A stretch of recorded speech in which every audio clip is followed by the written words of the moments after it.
Morning. Hello. Hope everyone's well on this fine wintry Sunday morning. So this week we've been at the South Central meetup in Bucks and we've had a lot of fun, and we'll make a video of that next week. And it was also very exciting because on the Wednesday for most of the day and following us over to the South Central, we've been filming again to be on the telly. Yeah, again. For our second TV outing, so more on that as we have it. Yep. And we've shot some behind the scenes footage, so we'll show you that as well on another video. And we've got some quite bad news, some very good news.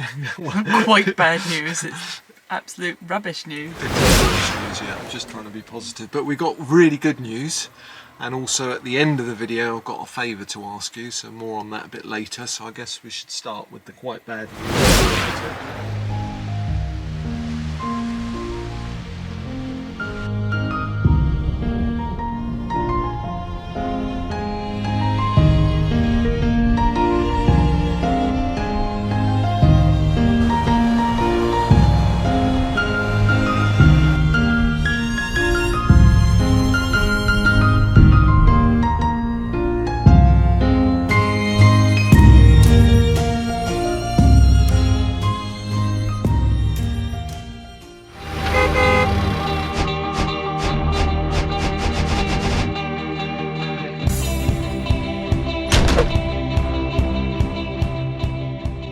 I guess we should start with the quite bad news, as I put it. Yeah, it's visa news. And so, you know, put two and two together, you've already figured out that we've been declined. You know we were declined before and we appealed. Well, our appeal was declined again. Yes. Yay! So just a summary on that. I think one of the biggest problems, which is sort of quite well known in Portuguese bureaucracy, is a lot of things that you do involving tax matters, residencies and so on in Portugal depends on which person processes that particular application. So it's not particularly standardised, so you could get a lucky person and get a good answer. And then also when you apply for a visa, or the D7 visa that we've applied for, you have to deal with VFS Global, in our case in London. And most applications from third countries come from VFS Global in your country of origin. And the problem with that is you don't actually get to speak to somebody directly, so you get an email which is second-hand translated by VFS Global into your inbox with a question or several questions from the Portuguese consulate. No time in your application process do you get to speak directly with the consulate and get a bit of rapport going to find out what you need to answer to resolve their questions. I would have imagined, if I didn't know anything about the process and somebody told me they were going to apply for a visa, I would imagine that you would go to the Portuguese embassy and sit down with somebody and have a conversation with them, and they would say things like, so why do you want to move to Portugal? And you'd explain what you wanted to do, and then they'd say, well, how are you going to support yourself? And they'd say, well, I've got lots of money in the bank and I've got a job and here are my evidence. And they'd look at it and go, right, okay. And they'd ask you all the questions they needed to know to suss you out. And if they didn't understand something, they could ask for further information. So if we said we want to move to Portugal because we want to buy land and you know, start a permaculture farm, they might say, well, what's a permaculture farm? Or how do we know that you really do want to move to Portugal? But have you started looking for land? There wasn't any of that. It was so impersonal, and yeah, I think it went through so many different people as well. It went from VFS, who then sent it to the embassy, who then sent it to the CEF in Portugal. By the time I went through that process, there was nothing left. There was, as you said, no rapport. And protracted again by the fact that during that process, we've obviously not long come out of Brexit. So previously the applications were quite simple. And then the CEF brought out a new D7 process for post-Brexit. And then as that happened, the CEF were being disbanded to turn into a new part of the Portuguese process. And then the CEF themselves went on strike and had all these other issues. Having said all that, other people have been getting their visas. Yeah. They applied after us and they've had their visas Yeah. before us, and they're all happily on their new land in Portugal. So we are, it's fair to say, a bit bummed by this latest revelation. Yeah. All is not lost, however. In the email, I'm going to read it out, from VFS, They said, "We are sorry to inform that the relevant authorities have refused your visa requests," and then they attached refusal notices, as they legally have to do, but they're in Portuguese. And the reason was, "The purposes and justifications for the stay are unreliable." So in English, that means that the person that's refused us didn't believe that we actually wanted to go and live in Portugal. How do you prove that you really want to go and live there, apart from telling them that you really want to go and live there? Yeah, I mean, it seems Stupid. a bit crazy, really, when you do something in the UK. It's usually quite black and white, even if it's protracted and requires lots of information, but it's quite clear this is what you provide, and if you provide that, at the end of it you get the result that you've applied for if you fit the criteria required. But this seems to read like some person has gone, well, I'm not sure if they want to live in Portugal. Fail. Yeah. So we provide, we've provided everything they asked for. We've got more than enough money in the bank. We're both employed. We've got a friend who's willing to let us stay on their land, who went to great lengths to provide all the evidence that that was the case. So we have somewhere official to go and stay. I don't know, we told them we're going to go and buy land, and they've gone, Yep. Well, we don't believe you, so no. So the good news, which is not the good news that we mentioned at the beginning, but the good news on the visa is, without misinterpreting ourselves, we do have the criteria required to get a visa, and I think for whatever reason that we've covered off here and in previous videos, something's gone wrong. We've passed all the information that the consulate have now given us to our lawyer in Portugal, who's looked at it, who's also agreed that the process is quite inconsistent, and it does depend on who you got on the day, kind of thing. So she's looked at all our scenario and said 100% you've got everything you require to become a resident of Portugal. Yep. So personally I'm still very confident. I'm not at all put off. So that leads us on to the good news, Not doesn't quite. it? Does it not? No. When they sent us the Yes. refusal notice, they then said you may submit another appeal. So this will be our second one. You were given 3 different options. One of them was to issue a complaint within 15 days against the issuer of the refusal. One of them was to appeal the decision of refusal, and that gave us 30 days, and that's to the Minister of Foreign Affairs of Portugal. And the third option is to bring an action to competent court within 3 months of the notification, requesting the overruling of the refusal and the granting of the required lawful act. So we chose of those 3 just to send the appeal in. So we have appealed to the Minister of Foreign Affairs in Portugal, and we wrote him a heartfelt letter and said we don't understand why we've been refused, because we've done everything they've asked. We submitted all the evidence. We sent him all the evidence again, so that, and with a letter from our solicitor that she provided, guaranteeing that yes, we were going to move to Portugal. But having said that, if that appeal is upheld and they give us our visas, or agree to give us our visas, I don't know how they're going to give them to us, because VFS have already sent our passports back. Yeah. It's quite amusing in a way. Well, it would be. It would be, yeah. So yeah, what we did on this particular appeal, which is the final appeal, is we gave the Portuguese information sent from the consulate to VFS to our lawyer, whereas in the past what we were getting was VFS's interpretation of what the consulate had said, and we, as Missy said earlier, we had no direct contact with the consulate. So the slightly better news about this final appeal is that our lawyer has translated any questions that the consulate have had. We've answered those in our letter, and now we're dealing directly with the consulate and not with VFS. So that may mean that at some point in the short-term future we still get our visa. Yeah. But although there's the protraction that if we did get our visa we have our passports back, that is now leading on to the good news, isn't it? All right, you can tell him.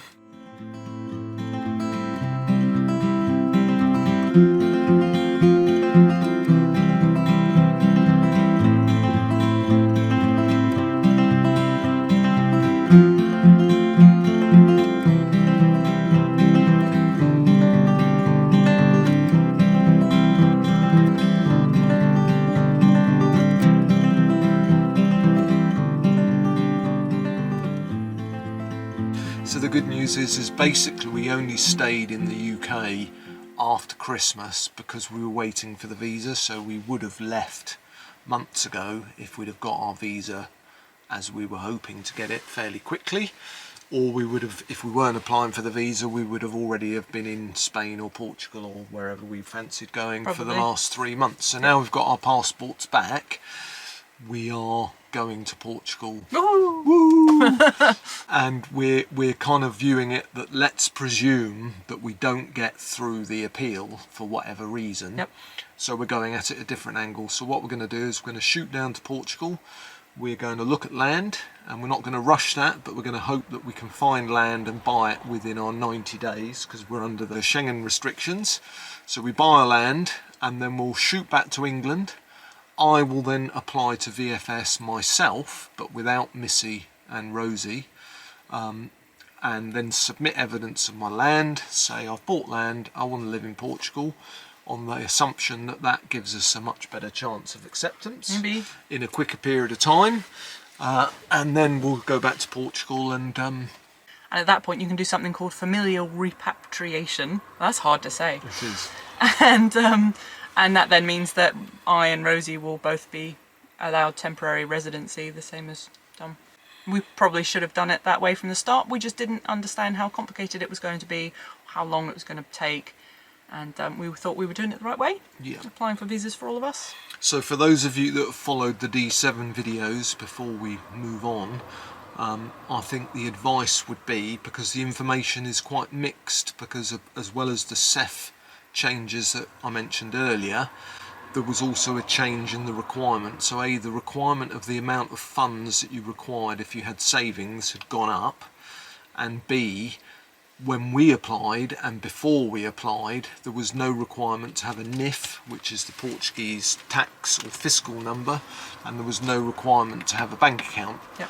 So as we mentioned in one of the earlier D7 videos, friends of ours in a very similar circumstance to us applied. They banked with Barclays as we did, and VFS stroke the consulate accepted that Barclays account. That was fine. They didn't ask them for a NIF, they didn't ask them for a Portuguese bank account, but one of the reasons we were declined the first time was that we didn't have the NIFs or the bank accounts, even though we weren't told that we need them. Yep.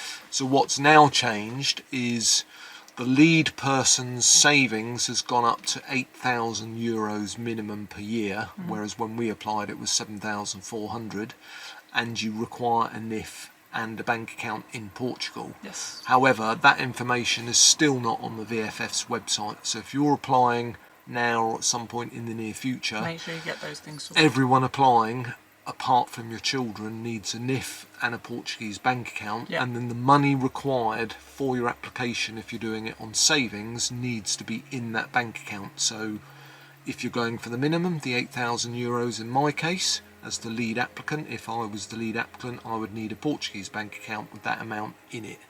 And it's not good enough to just provide evidence that you have those funds.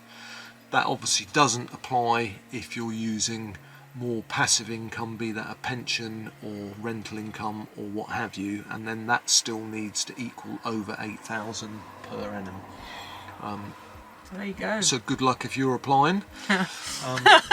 Good luck. As we said in our very first video, the process in theory is really simple.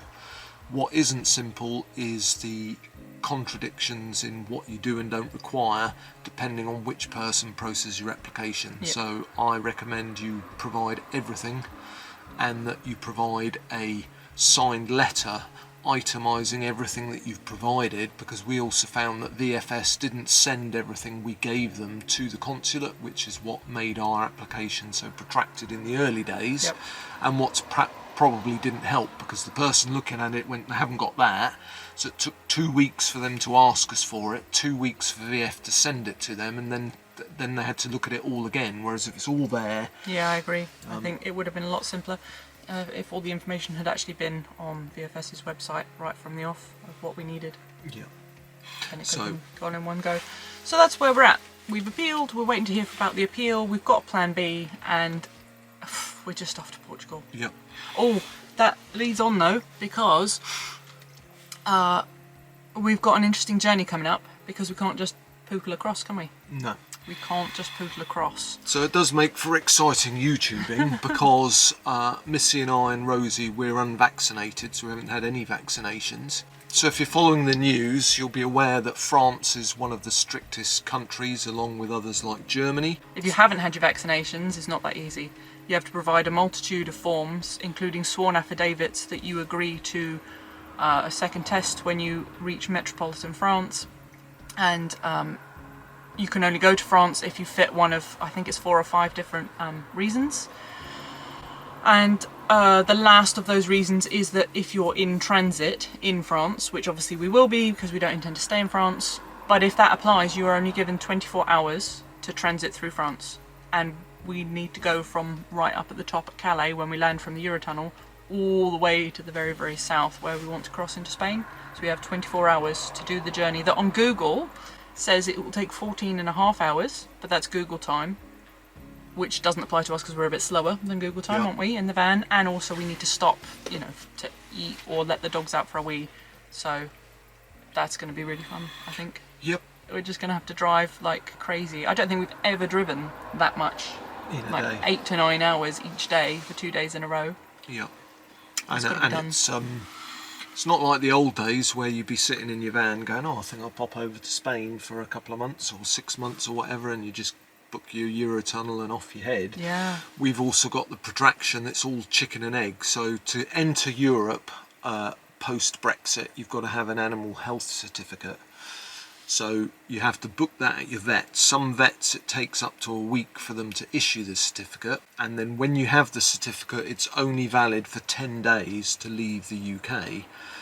But then, once you have said certificate, you have to book your PCR. But you can't book your PCR till you have your certificate, because you might not have your certificate in time, and the PCR is only valid for 72 hours. So for us, we booked our pets in on Tuesday coming, and then we're hoping to get the health certificate for them, for the 4 of them, on the Wednesday. And as soon as we have that in hand, we can then book our PCR, and then literally as soon as our PCR arrives, because we've only got 72 hours from when the PCR was issued, which might have been 4 or 5 hours before you receive it, we've then got to get from my mum's house to Folkestone, which is 1 hour and 3/4, then get on the Eurotunnel, which is 35 minutes, assuming we probably have to wait at the Eurotunnel for 1 hour or 2 with the extra border checks. There are searches and stuff. And then the minute we hit France, we only have 24 hours to be in France, which includes nighttime and sleeping. Yeah. So whilst some people have said, oh, just drink a load of Red Bull and just drive flat out and do the whole 14.5 hours in one go, realistically I can't do that. So I think we're going to have to drive as much as we can on that first day that we hit France, Yeah. and then we'll look at how much we have left to do the following day and adjust Yeah. our sleeping time according to that. We might only get 6 hours or something. And it makes it tough because you can't plan it, because the PCR might arrive at 4 o'clock, say, and then we head to Folkestone and arrive there at 5:30, 6 o'clock, and then wait 1 hour, say, for the Eurotunnel, then it's 7 o'clock. I'm not a massive fan of driving through the night or in the dark even, so then we say drive for 4 hours, say, till 10, 11 at night, find a park up, get up early, And then you have to do the whole rest and then of you the, have to like, do the 10 or 11 whole hours. rest of France in that next block, Yeah. because otherwise if we got stopped and we've gone past the 24 hours of transit, we could get fined because we're non-jabbed. Yep. So it just means for us, having made that choice, it does make travel a lot harder. Yeah. But it'll be exciting, because I remember last time, after the first March lockdown, and then several months later, around this time in June actually, when we left, so we'd been in England stuck here for, I don't know, what was it, 3 or 4 months? Yeah. Yeah. When we left and we hit France, we were driving like this, Yeah. all happy and Yeah, smiley. yeah. So whilst I think we'll still have that happy smiley face on once we hit France and we're heading to the sun, I think after 5 hours of driving, the smiley faces are probably going to disappear Well, I slightly. don't know. But I don't know. Yeah. Because we did actually do it at some point. It wasn't last June when we were free for the first time. It was in the autumn, and we were setting off to meet John and Mandy. That's right. But at that point, as we left, borders were like sort of slamming shut behind us, and John and Mandy were a couple of hours ahead of us, and they kept going to try and get to Spain, and we kept trying to catch up with them. And that was crazy driving too. I think we did 8 or 9 hours because we needed to get from where we were in France to Catalonia because Catalonia was shutting the border with France. That's right, that was the one. And we were half an hour late, weren't we? Yeah. So it shut at 6 and we got to Catalonia at 6:30 and then there was nobody on the border. So we needn't have driven so fast, Yeah. which is... Well, they do make you panic. I mean, we do, did yeah. have that a lot when we were travelling last year. We had a lot of, you'd hear on social media, people talking about it, saying that they'd had an experience when obviously they hadn't, or people saying these are the rules and we've heard it on the news and there's border controls and not border controls, roadblocks everywhere and you won't get through and you won't be able to cross here, you won't be able to, and then we drove along and it was all fine and open, and there were, you know, if there was a roadblock, police were like, yeah, come in, it's fine, la la la. So can't believe everything you read. No. Having said that, we don't want to risk the France one because we don't want to get a big fat fine. And the place we've been subject to the most stops is on the Pyrenees. Yeah. It's the French-Spanish border. And where is the Pyrenees? The last part The of our last little journey. bit of our Yeah. journey that we've got to get to. So we're just going to have to do it. Yep. And it'll be crazy. And yeah, I think multiple Red Bulls is a good idea. It is, yep. Yeah. We will have to stop sometimes for pee breaks for the dogs. So we've said we're all going to jump out the van and leap around to get a bit of the Blood flowing. Yeah. Yep. So our plan is to go from Calais straight down to the Pamplona end of the Pyrenees, Yep. which is the northern side, whereas normally we cross on the Med side because that's slightly quicker. And then from Pamplona the next day we're going to head straight from there down to Malaga, where there's a lovely beach Waiting for us. With with sunshine. where our friend Jack and also Mike have been for quite a while, and they've been sending us drone shots and photos of their 30 degrees of weather. I'm going to be waiting there with an ice cold beer for you. Oh yes. I'm literally, as soon as we park on that beach, I'm going to fling open the door, I'm going to run out and I'm just going to jump in the sea. Yep. It's been so long. And then our friend Goth, who is currently in Portugal, is shooting from Portugal to the same beach to meet us and Jack and Mike. And then we're going to spend a few days there and then head to Portugal with Goth, who is going to introduce us to some of his contacts because he knows people that have land. Yeah, we've heard from quite a few people that know people that have land for sale, and we're using Pure Portugal as well because they're lovely there and have loads of really cool bits of land on sale. We're quite excited about that. We are. Just want to get it done, really. Just want to be able to have a little parcel of land, and then that's it. And then hopefully we can get our temporary residency, and that'll be, you know, a little safe haven. We're still going to go travelling and looking forward to that, but yeah, it'd be nice to have a base that's out there in the sunshine. Absolutely. That's the dream, isn't it? Living the dream, getting the land. So there you go. Bad news was we were declined. Good news is we're going to Portugal anyway, and you get lots of good viewing out of us going crazy. We've got to film the crazy drive through France. We will, yeah. And that leads me on nicely to the favour. I've been looking at our YouTube channel and the content that Missy and I create and how we edit it. And being honest, I have found being in the UK, be it in lockdown or even in the last month or two where we've been having some great times in the UK, but I have found creating content and what sort of content to put out quite difficult. So the favour is for those of you that are new to the channel, but particularly those of you that regularly watch our content, what do you want us to film? What do you like watching? What do you not like watching? Do you want us to do you know, more vlogs that show you the park-ups in more detail? How do you want us to present it? Give me some help in what kind of stuff you want to see. I think the problem is the more I think about YouTube, the more I find it confusing with the algorithm and trying to work out why I'm making YouTube videos, what I'm trying to present. Yeah.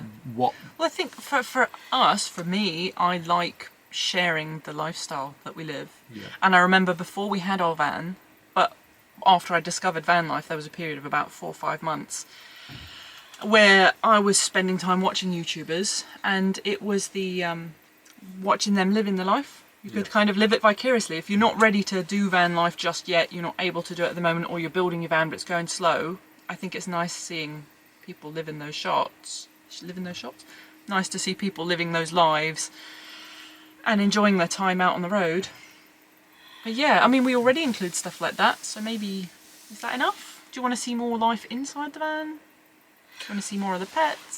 So yeah, I guess What kind of shots do you like? yeah, give us some statements of what you want to see, what you like, what you don't like, what you want to see more of, less of.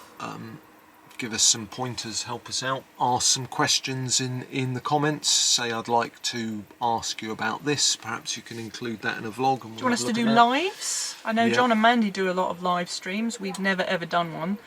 I'd be a bit nervous of doing a live in case I say something stupid and then you can't take it back.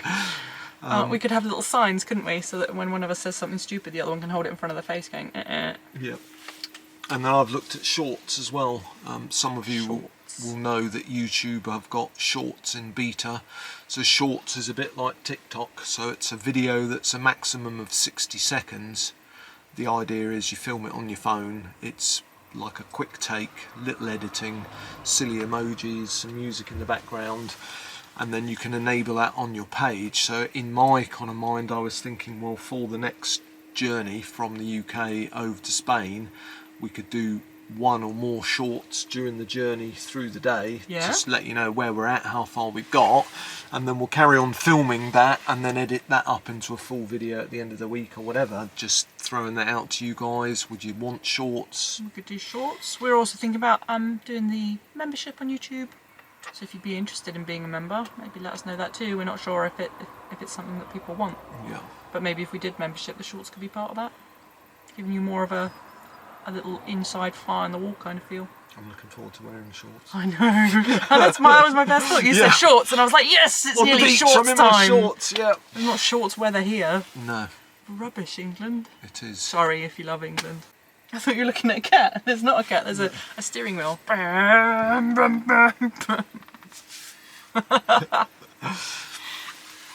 So please do give us some comments about what you'd like to see more of, less of, any ideas. Perhaps there's stuff that we've overlooked that you might like us to include, so pop that in the old comments down here, and feel free to be positively critical, to give us more ideas of what you want to see. Sure.